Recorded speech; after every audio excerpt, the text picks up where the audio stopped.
Project 25 is sparking serious debate among the future of the Department of Veteran Affairs. From healthcare to employment, this proposal could redefine how veterans receive critical services. Let's break down the 5 major changes and what they mean for you in 2025. This is Veterans Experience, and I'm Russ. We cover all things VA, so let's cover this topic. Imagine walking into a private clinic instead of the VA facilities for your care, or finding out that your disability benefits are under tighter scrutiny. These are just a few of the significant changes that you are expected to see under Project 2025 in the new administration. Stick around, and we're going to cover the potential impact on veterans and your families. One of the most controversial proposal is the privatization of the VA healthcare system. VA healthcare system and private providers who are underqualified, who do not understand the complexity of the injuries received on active duty, will complicate the healthcare administration from giving us the proper healthcare we need. On paper, it's about giving veterans more options. Sounds good, but the reality could be far more complicated. What do you think about this shift to private care? Let me know in the comments below if you prefer your private care provider or the VA. Reevaluation of disability benefits. This is going to be pushed in 2025. Now, on paper, it seems like it's good. There may be some fraud, but there's less than 0.3% fraud. Next on the list, we have to say this reevaluation of benefits under Project 2025 proposition is going to be critical in them reducing the overall budget of the VA. $119 billion budget for the VA will come out of your compensation and pension benefits. Veteran benefits being reviewed is a travesty considering the injuries you received on active duty. These changes could disproportionately impact veterans like you with complex injuries. Qualifications may mean fewer veterans receive the help that they need, even for injuries or conditions directly tied to their military service. And if you think that this is not a concern, listen to the #1 lawyer in the nation, and he will explain to you his concerns. Take a listen. Sitting with Russ, how do you see Project 25 and that agenda affecting veterans benefits in regards to getting approved for disabilities? I'm worried about this, guys. I mean, I know that Trump disavowed that, but if you look in deeper, the people who wrote that were, and frankly, are becoming on his policy team. Okay. You know, there's this big talk about the Department of Government Efficiency. And if you look at that, you know, there's payments on the debt, there's payments for the military, there's payments for entitlements like Social Security and Medicare and Medicaid. VA benefits are considered an entitlement, but I mean, they're looking at all angles to try to reduce the debt and reduce government spend. So, you know, Trump disavowed that, but the only plans right now on the table for change or for adjustment to the VA are those plans. So this is something where, you know, we're going to be vocal on this page, but it's going to be really important for all vets to be watching what's happening. Like, so one of the biggest things they want to do is take away TDIU for anybody who's over 65. So basically say you can't have Social Security retirements and TDIU. And if you look at that, Social Security retirement benefits are a pittance, frankly, compared to what TDIU is. And, you know, y'all fought, you represented our country. You are entitled to benefits under 2 different systems. You know, for them to say, oh, you're double dipping, that's nonsense. Okay. You paid into Social Security through your taxes. You paid into VA benefits through your blood, sweat, and tears. So I'm worried about this, you know, until I see either a different person coming in and talking about who's in charge of the VA and, you know, what policy ideas they have. These are the only policies on the table. And I know that he said, I'm not going to do this, and I don't know who these people are, but he does. These are the people making his policy in the first term. And as far as we know, they're going to be making the policy in this term. So, you know, whatever, we're just going to watch and see if there are any bad legislation out there. And this is where I'm going to need y'all to help. If it comes down that they're trying to push some bad regs or even go to Congress and go to bad statutes. I mean, the thing that always worries me about a situation like this is there's no checks and balances here. I was hoping for a split government. Okay. You have at least the House or the Senate is on one side, and then, you know, the president has the other side. When you don't have breaks like that, what happens is bad legislation can get through because nobody's there to stop it. So it's up to us. If we see some nasty stuff or some hidden stuff coming to the VA, I'm going to be preaching here loud and clear.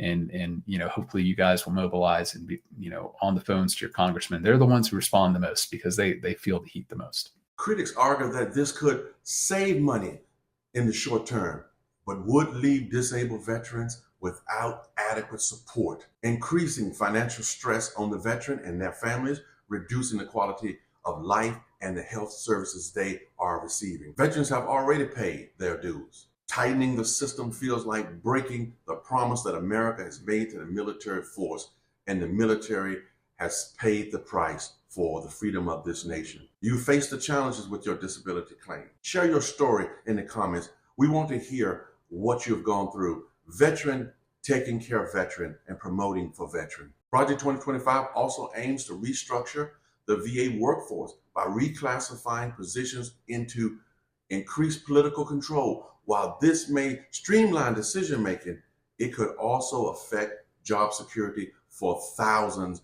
of disabled veterans who are employees of the VA system and the federal government. Did you know that veterans make up a significant portion of the VA workforce and federal jobs as well? These jobs provide stable employment and a sense of community for those who have served this nation proudly. Veteran employment in federal jobs is also a huge sector of veteran employment. Reducing these positions could not only impact the individual livelihood, but also weaken the VA's ability to provide timely, quality service to veterans that are suffering and that are in need of the administration's help. Cutting jobs within the VA could destabilize the system that is already stretched thin. How could these changes impact your community? Well, they could have a devastating impact on the community in which you live. Elimination of certain health services. These are going to be critical to see what they are. Another concerning proposal is the elimination of specific health services, including reproductive health care. This could disproportionately affect women veterans and their families who are seeking a comprehensive care through the VA. Access to reproductive care has been a critical issue for many veterans. Limiting these services forced them to look elsewhere, often at greater cost and inconvenience to the veteran and their family. Advocates argue that these cuts would further alienate women veterans who already face unique challenges in healthcare. It would cause them and to encounter obstacles that are unwanted and unneeded in the system. Removing these services sets a dangerous precedent for what's considered essential care. Healthcare policy expert says that healthcare should be given by the doctor to their patient. Should the VA provide comprehensive care for all veterans or just small sector of veterans? Let me know what you think. Project 2025 also seeks to reduce federal job opportunities. Veterans reading a federal job posting see hope, but in 2025, that hope may be gone. Lastly, this will include employment that's cut from veterans to federal jobs, which veterans make up a considerable amount of federal job hirings. Federal jobs aren't just about a paycheck. They provide veterans a pathway to reintegrate into civilian society. Cutting these opportunities and putting them as political appointments would reduce the opportunity available for veterans, forcing the veterans into a position where they find it more difficult to make the transition from military service to veteran, with veterans already facing higher unemployment and higher homelessness than the general population. This proposal would widen the gap and increase economic insecurity for those who have served and sacrificed the most. Federal employment isn't just about a job, it's a lifeline for many veterans. Employment specialists have documented this over the years. If you're concerned about this proposal, consider reaching out to your representative, your congressman, and your senator. Let them be your advocate for better solutions, but push them to do their job, to support veterans, to not use the veterans who have paid a price for this nation to be a scapegoat for them receiving tax cuts, for the top 1%.